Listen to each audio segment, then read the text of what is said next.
The sole purpose of this video is to provide a basic overview and orientation of your new apparatus. This video is not intended to act as or replace individualized driver-operator training. Individual fire departments may base guidelines, policies, and procedures tailored for best practices. Pierce Manufacturing and Hughes Fire Equipment representatives are not liable for injuries caused from acts resulting from actions inconsistent with the information provided within this video and/or accompanying manuals. Refer to the Operation and Maintenance Manual for complete details relating to the components and features of this apparatus. Only trained personnel should operate this vehicle or perform maintenance. You are responsible for learning how to operate this fire apparatus under all conditions without having to refer to the manual while operating at an emergency incident. This video will discuss types of warnings and caution labels. It is your responsibility to locate and identify each of the labels and understand the importance and associated hazards. Warning labels will point out procedure that must be taken or action that must be avoided to guard against the possibility of serious injury or death. Caution labels will advise you that there is a risk of damage to property if certain precautions are not followed. Continuous training, reviewing of operation and service manuals, developing good standardized practices will assist driver operators with a more complete understanding of the components and operation of this fire apparatus. As the driver operator of this vehicle, you are responsible for understanding the function of each component of the apparatus, maintaining control of the fire apparatus at all times while in operation. Make operational and functional changes while operating at an emergency without having to read operator's instructions or safety warning labels. Operate manual override and emergency shutdown procedures immediately if a component fails to operate properly. Components location may vary with each Pierce fire apparatus. Review the exact location of each component prior to operation. Major inconsistencies between your vehicle and the information contained in this video should be directed to your sales representative. Safe operation of any vehicle is the responsibility of the driver operator. You must learn the location and function of all controls, switches, gauges, valves, inlets, and discharges. Due to a higher center of gravity, heavy trucks have a significantly higher rollover tendency than other types of vehicles. To reduce the risk of rollover, avoid making sharp turns, excessive speed, and avoid abrupt maneuvers. In the event of a rollover crash, an unbelted person is significantly more likely to become injured or die than a person wearing a seatbelt. In the event of a crash, unbuckled occupants can also become a hazard to other occupants, as they may be thrown around inside the cab. Seatbelts are required while in operation. Please refer to your warranty certificates for details and information enclosed in your manuals. Customer-installed equipment must be mounted to withstand road travel and comply with NFPA 1901. Modifications such as drilling holes or welding to structural frame components of the chassis are not permitted. Contact Pierce for instruction and review of non-structural sheet metal or other dissimilar metals for modification. Follow the radio installation guide for further assistance on installing or mounting electronics. Before placing your new apparatus into service, perform a primary inspection of key components of the apparatus, including all fluid levels, anti-lock braking systems, electronic stability control, and automatic traction control. Weigh your apparatus to ensure that it conforms to axle and brake ratings. Never exceed the gross axle rating printed on the label inside the cab. Exceeding these ratings could lead to reduced component life, personal injury, or death. Review the use of auxiliary braking systems, compression brake, exhaust brake, electronic retarder, and hydraulic retarder. Before placing the apparatus in service, refer to the operational maintenance manuals. Information on the operation and maintenance functions for the components such as the pump, pressure governor, and foam systems, along with other options, is provided in either the Pierce manuals and/or other manufacturer support information delivered with the apparatus. If you need more information, please contact Hughes Fire Equipment. Congratulations, Tucson, Arizona, on your new Pierce fire apparatus, job number 33922. Please utilize this 5-digit job number when referencing your apparatus with Hughes Fire Equipment and Pierce Manufacturing. We'll get started on a brief orientation of your new apparatus. Starting just under the front bumper, you'll find 2 open-ended tow hooks attached to the frame rail. Moving up onto the bumper face, you'll find dual air horns on the passenger and driver side. Located evenly spaced across the front, you'll find 3 sirens. Moving up onto the bumper extension, you'll find a tubbed storage location for hose storage for your front bumper load. Just to the driver's side, you'll find a swivel 1.5 inch discharge. Moving up onto the cab face, you'll find on the outer edges a turn marker clearance light.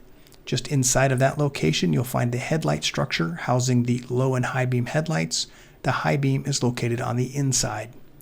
Above that, you'll find a cluster housing a turn signal and also an emergency light. And just above that, you'll find a grab handle. There are 3 windshield wipers across your one-piece seamless windshield. On the outer edges of the cab, you'll find your mirrors housing a convex and a flat mirror. Moving up to the brow of the apparatus, you'll find 5 clearance lights. Moving further into the center, you'll find a forward-facing floodlight. And as we move up onto the roof of the cab, you'll find your emergency warning light bar. Located within the inside of the light bar in the center, you'll find an opticom.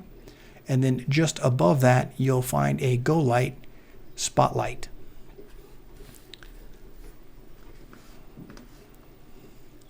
Let's take a look at some of the close-ups. First, starting with a side view here.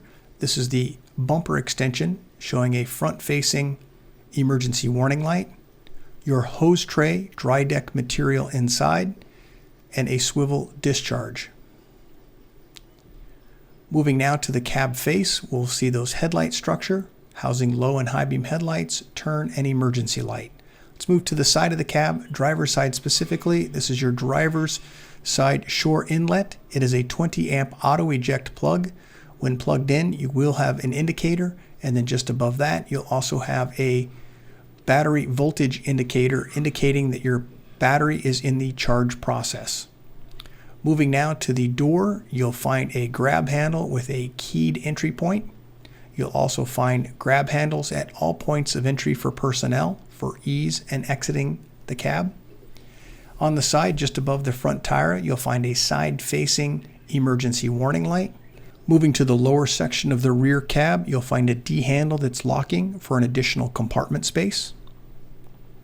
Let's go ahead and move now to the midsection of your apparatus. Let's talk a little bit about folding steps. There are 4 located in this area. An additional step is located just above the pump panel. Let's go ahead and start on the left-hand side of the image here, starting with 3 pre-connected hose. Because of those hose pre-connects from aloft, there is the possibility of entanglement. That's why we have a warning label here. From this point, we'll go ahead and start at the very top section with a few of the gauges and identifying items within your pump panel. First, let's start with your pump intake gauge. This is your master pump intake gauge. Moving just to the right, you'll find the vacuum and pressure test gauge ports. They are currently plugged. These would be utilized for testing purposes. Moving up from this location, you'll find your master pump discharge gauge. And then moving further up to the top, might be a little difficult to see in this image. There is an audible alarm here. The outer edge of that bezel does allow you to dampen the sound. Let's start with your pump boss. On the left-hand side, the check engine light, if illuminated, would be yellow in color. In the center, you'll find a digital readout for the RPMs. Moving to the right, if illuminated, you'd have a stop engine light. That would be red in color. As we move down onto the module itself, you'll find a blue menu button. This allows you to scroll through the various menu functions of your pump boss. Located in the very center, you'll find all of your engine diagnostic information. Moving slightly to the right in red, you'll find a silence button. This will allow you to silence any audible alarms that may be sounding. Moving down, you have 2 options in yellow, either pressure or RPM. Those are your 2 options, either pressure control mode or throttle control mode. You'll also have an indication here of menu information displayed in a digital readout. To the right, you'll find a throttle ready green indicator indicating that it's okay to engage the throttle. If you choose, you can use presets, which is the green button. Down at the very bottom, you'll find your throttle control, right to increase, left to decrease. If you'd like to move to the idle position, you can simply push in the center. Let's move up to the very top. There is a switch for your panel light. As we move to the right, there's also an indicator here that says OK to pump. That's an indicator light that would be green that your pump is properly engaged. Moving down, you'll find your driver's side scene lights, passenger side scene lights, rear scene lights, your real rewind, and then in red, you'll have an air horn switch. Let's move from this location just down slightly and to the left. This is where you're going to find your intake relief valve module. There are instructions on its operation on the placard. Just beneath that, you'll find a warning label here regarding fall hazard. And as we move to the right, you'll find all of your crosslays, crosslay 1, 2, and 3. Moving just to the right, you'll find your reel discharge. That's for the reel that's in the dunnage area. Moving to the right, you'll find your deluge discharge. That's for your master stream device in the dunnage area also. As we move down from this location, you'll find the passenger main inlet. This is an electronic valve that opens and closes the valve on the passenger side. We also have number 1, number 3, number 2, and number 4 discharges. They're clearly color-coded and labeled. Here are some close-ups of the items we just talked about. Your intake relief valve. Moving just to the right, your passenger main inlet. Let's move down to the next section, identify a few items within this area. First, starting on the left-hand side, this is a placard provided by Pierce when it was tested. We'll go through that in just a few moments. On the next section over, you'll find two 2.5-inch discharges. To the right, you'll find a warning label here regarding pressure hazard. Caps may be under pressure. Be cautious when opening them. To the right, you'll find your main inlet. This is the Pierce American Flag Eagle. And then to the right, you'll find your minimum operation maintenance schedule, which happens to coincide with the placard on the left, and I'll go over that in just a few moments. We also have a warning label here regarding fall hazard. And as we move further down, we'll identify a few items here. I have some close-ups of those that might be a little bit easier to view.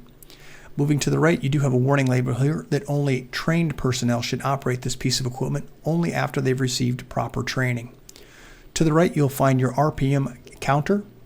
Moving further down to the left, we have an additional warning label here regarding foam failure hazard. Do not mix different brands, consistencies of foam.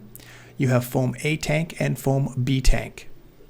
Moving just to the right, you'll find your 2.5-inch auxiliary inlet. This is a 2.5-inch female inlet.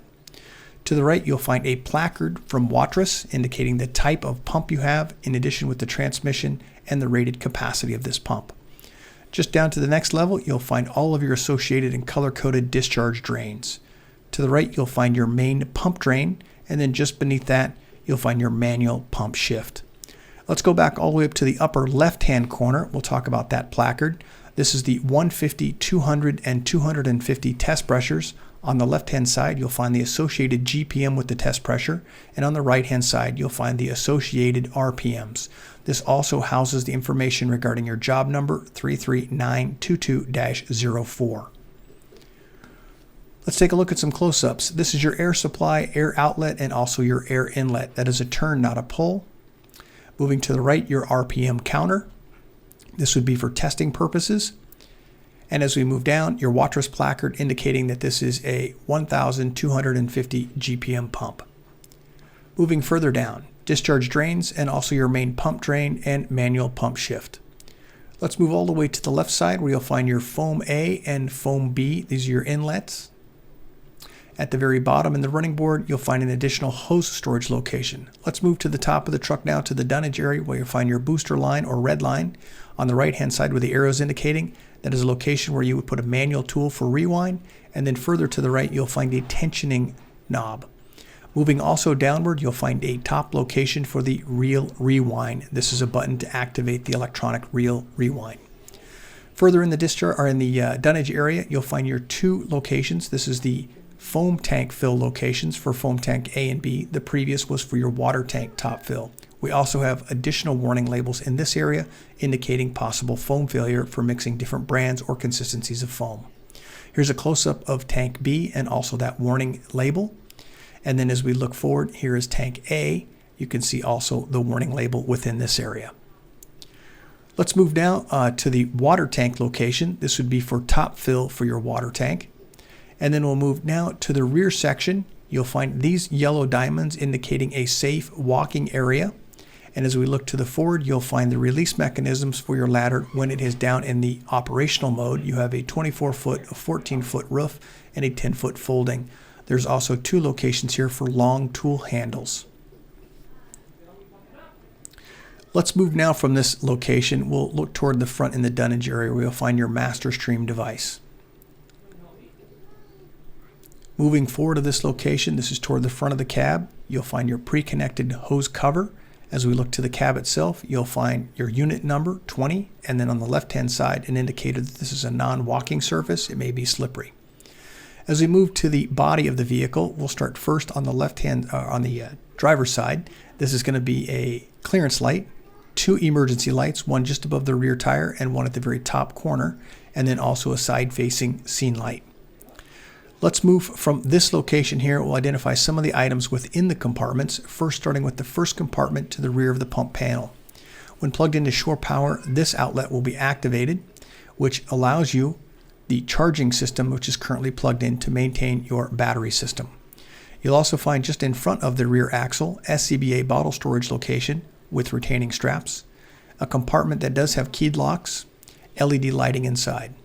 As we move to the rear portion of the axle, just in this compartment, you'll find your ultra low sulfur diesel. It is the silver cap, and also some information here regarding caution that you should turn your vehicle off when filling. Moving downward, you'll also find your blue cap, which is going to be your 4.5 US gallon DEF cap. As we move to the rear section, once again, LED lighting and adjustable shelving and ventilation.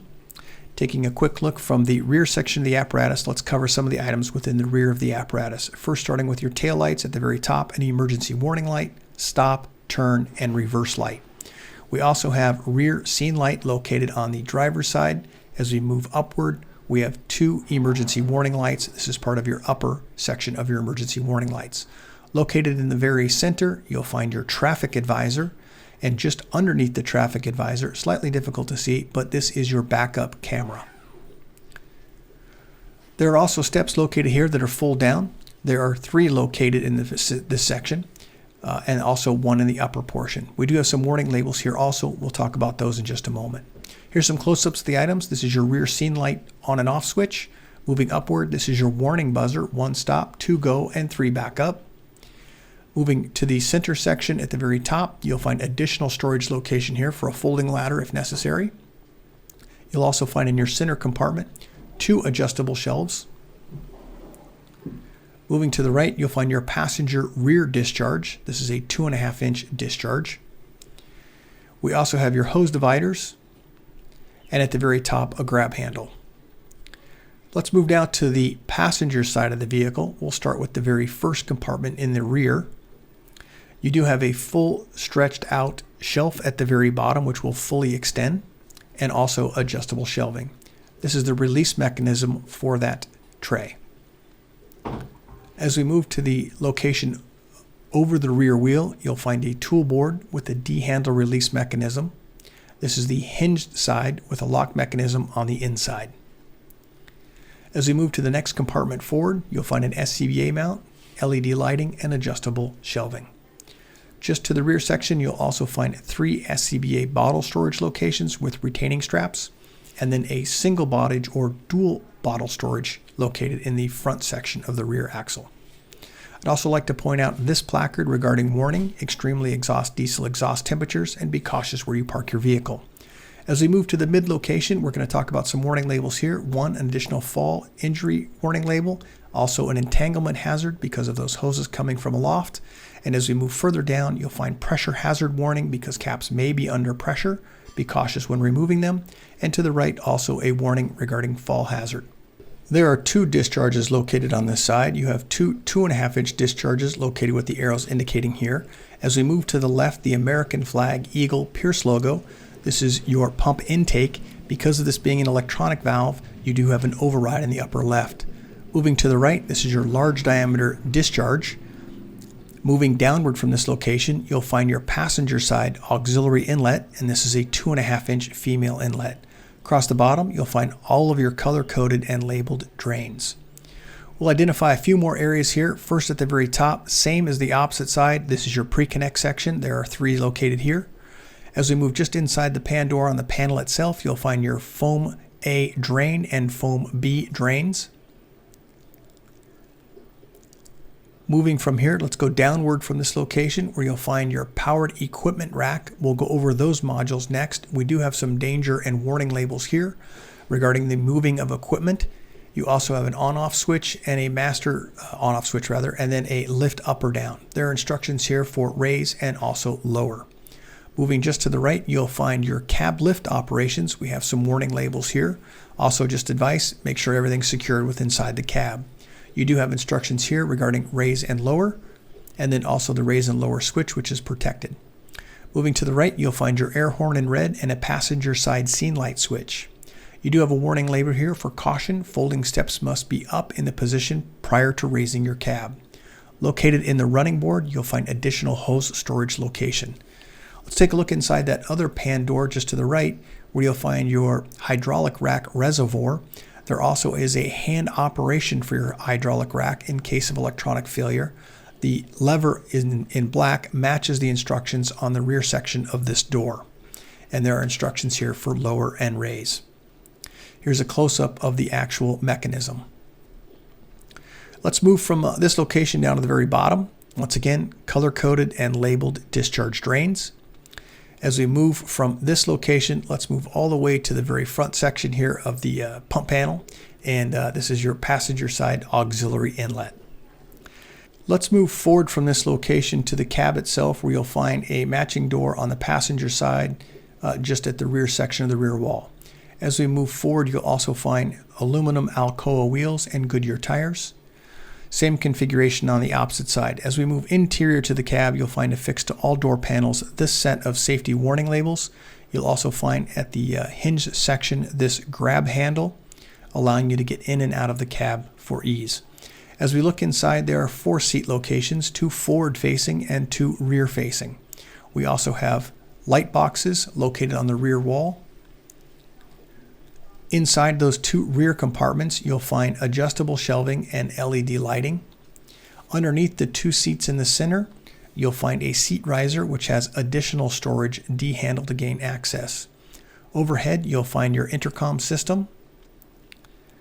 As we move to the opposite side rear wall, you'll find additional light boxes. Now let's go ahead and look to the forward section. This is the opposite side EMS compartment, adjustable shelving, LED lighting.